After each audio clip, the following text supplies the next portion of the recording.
guys! Welcome back to my channel. So today I'm gonna be doing a product review plus a makeup tutorial and a foundation hack.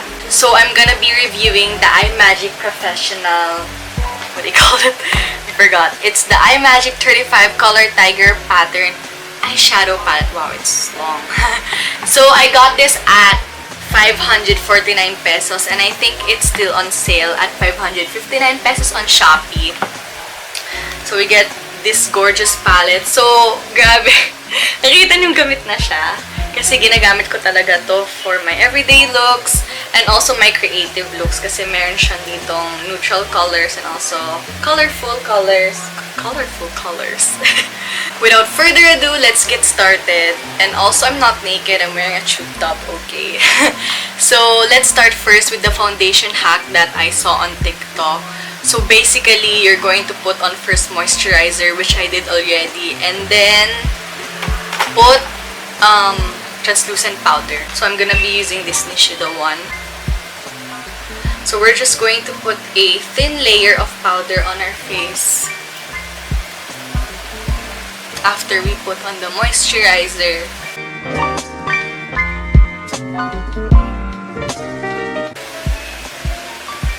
There. Yan. Di na tayo makintab. So, after putting on moisturizer, then translucent powder, we're gonna use the Nishido setting spray. Any setting spray will do. I'm just gonna lightly spritz this all over my face. And then, the TikTok video said that we have to wait for the setting spray to dry before we put on primer and then afterwards our foundation. So, let's air dry this baby. So, yun. Kamusta naman kayo, guys? How are you lately? I'm already on my second year of college. I'm taking up Bachelor of Nursing. Not that any one of you cares, but I just wanted to let everyone know that. Anyway, I don't even know if I have viewers. I'm just doing this for the sake of fun, and I just want to babble about makeup and kikai stuff. Ayan. So, next, we are gonna use a primer. Maybelline Master Prime Primer. And just put this on my T-zone where I get oily, where I have my pores.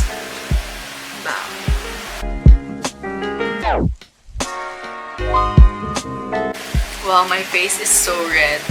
And then, after putting on our primer, let's go to foundation. So, I'm gonna be using the Maybelline Fit Me one. I'm gonna be using the Maybelline.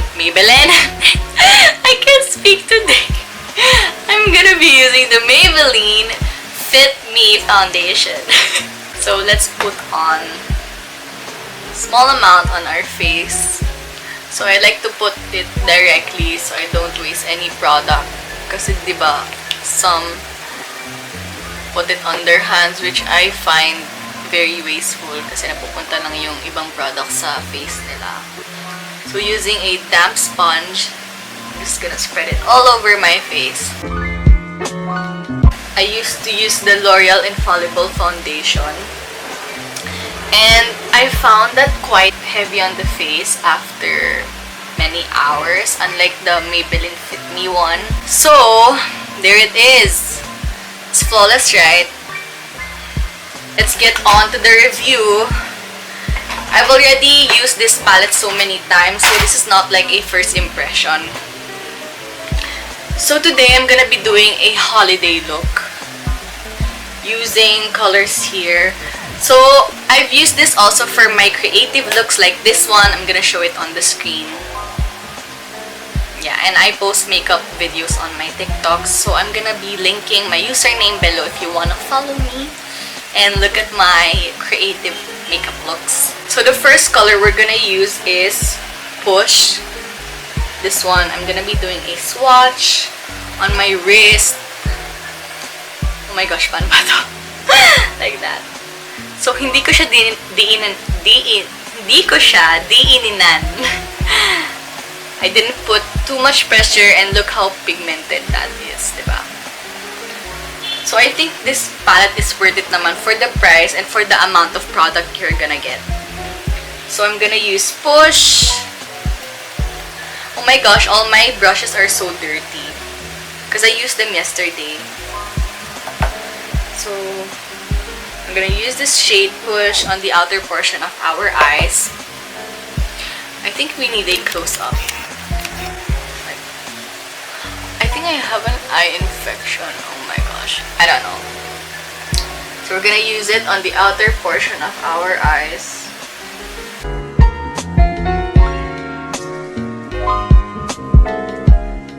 Create an outer V so that mukha siyang sleek.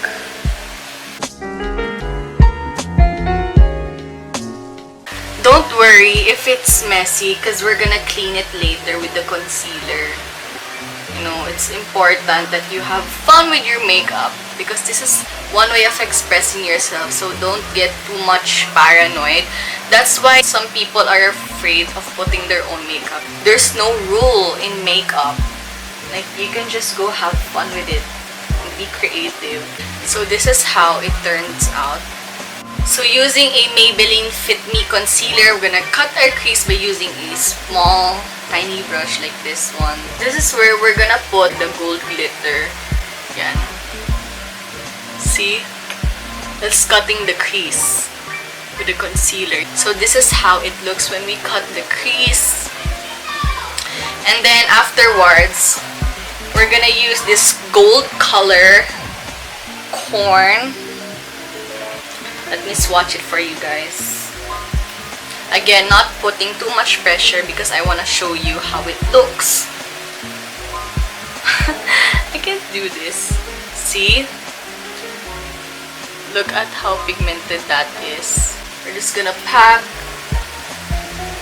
that gold. Oh my gosh.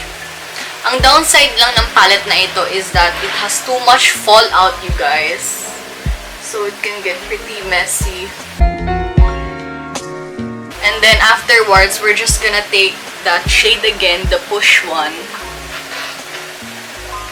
and just blend it seamlessly. Make it darker around the middle. See? Look at how nice that is. The transition, the color. Diba, guys? Just blend inwards. See?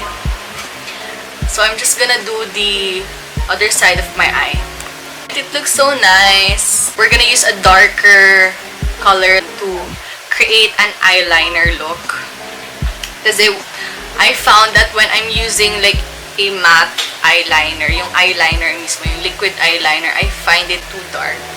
But when I use like an eyeshadow for that, ang ganda. For the eyeliner look, we're gonna be using, sige, we're gonna use Cruel. We're gonna use Cruel, this one, so that it's not too dark. So it's like this brown color that's almost black, because I don't want to use pure black. Look. Yeah, that's Cruel. Cruel. Cruel. So I'm gonna zoom in again on my eyelids. So what I'm gonna do is that I'm gonna put it on how I would regularly put on my eyeliner. Like there. Actually, parang nalaman ko nga to sa Korean. Like, this is what they do, the Korean makeup artists. Para hindi harsh yung eyeliner nila. They use brown eyeshadow to make it less dramatic. Yan, diba?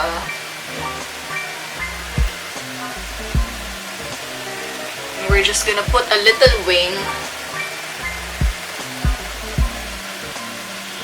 Like so. Kita nyo ba? See? That's it. Don't worry guys, we're gonna clean it with the concealer. So don't be afraid to make a mistake. Because it's how we learn. You know? If you make a mistake, you can try again.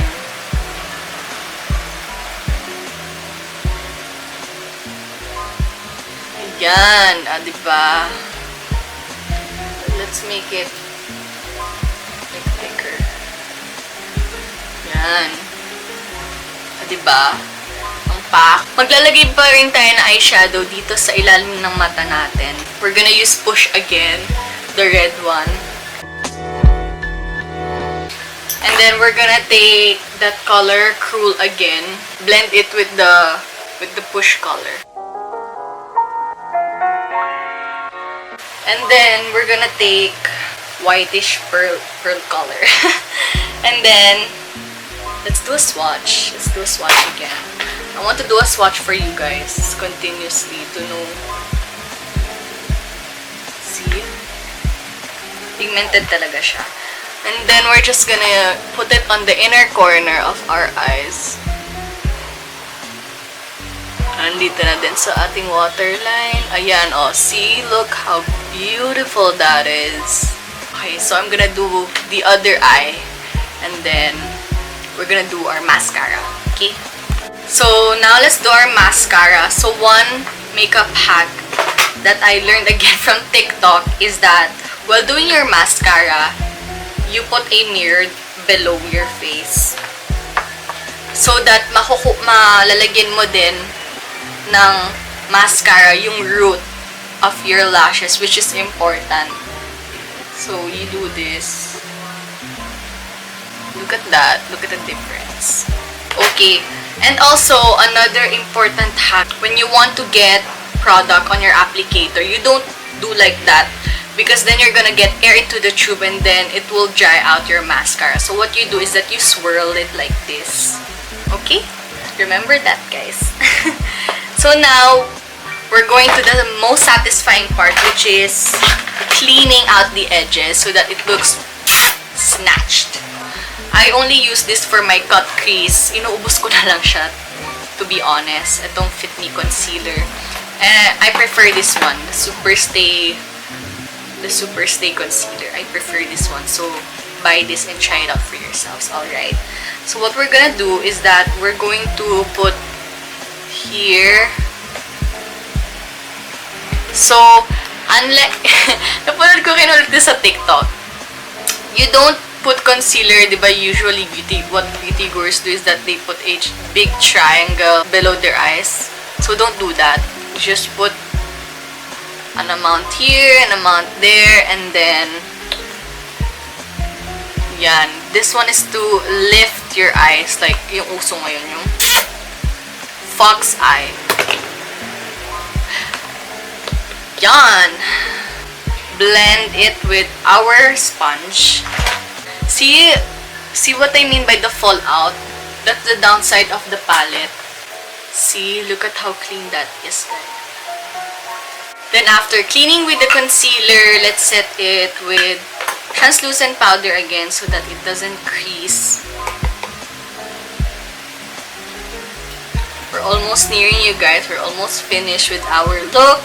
So hot, you guys. I put my hair up, but then I'm done with my eyebrows. So now let's gonna go to bronzer. So I use this Wet n Wild one.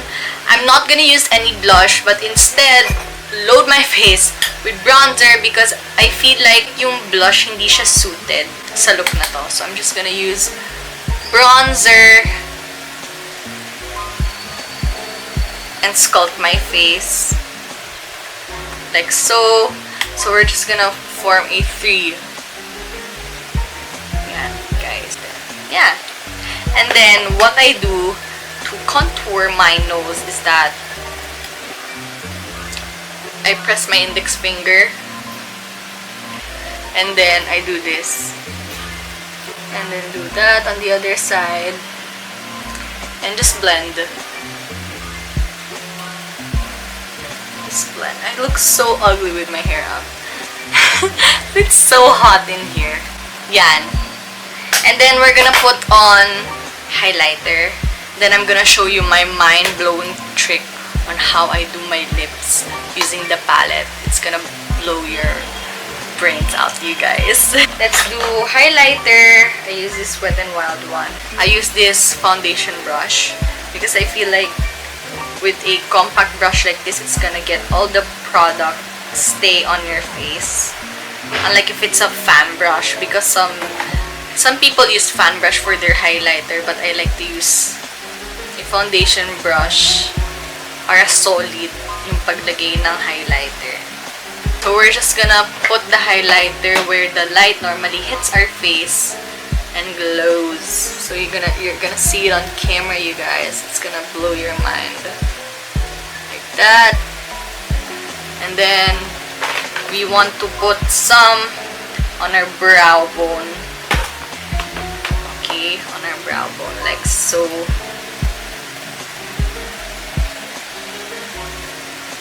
Yan, and then like that, and then some on our nose, the bridge of our nose. Yan, yun lang. See? I look so classy. Ayan, and then let's now go to our lips, which is so important. So I'm gonna be using this palette again. So this time, let's use the color Key. So this is how it's swatched.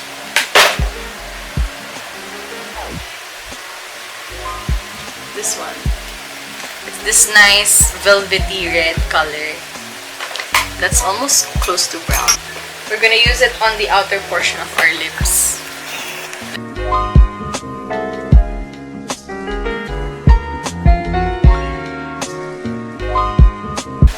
But not on the center, because that is where we're gonna put our gloss. Okay, so now that we have this outline, let's use a clear gloss. I'm using the Organic Botanic one.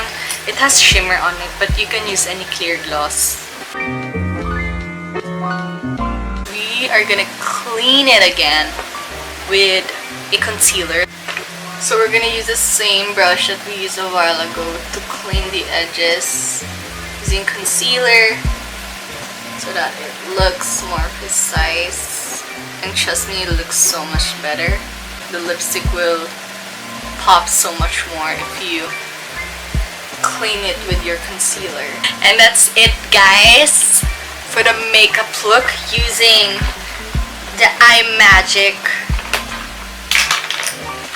Professional Cosmetics Tiger Pattern Eyeshadow. So I'm gonna list you the pros and the cons. So for the pros, it's very cheap, it's inexpensive, it's on a budget considering the amount of colors that you're gonna get, and the pigment, it's really worth buying. The con is that ang dami niyang fallout, like there's like so much powder after applying. When you put it on your eyes and also on your brush, pag tinaktak mo, ang daming powder na matatanggal. But other than that, I think it's a great product. Like, see, look at how much color that is, considering na 500 plus pesos lang siya. I think it's worth buying this one. So, ayun lang naman yung review ko, guys. And I hope you enjoy also the makeup look and the hacks that I showed you. Ayun, so let's do a little montage of me na nagmamaganda.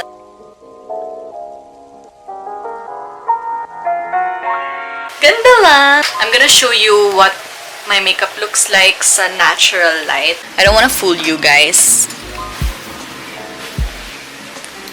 So this is how it looks in natural light. See? Ang lakas maka Kelsey Merritt vibes. Model vibes.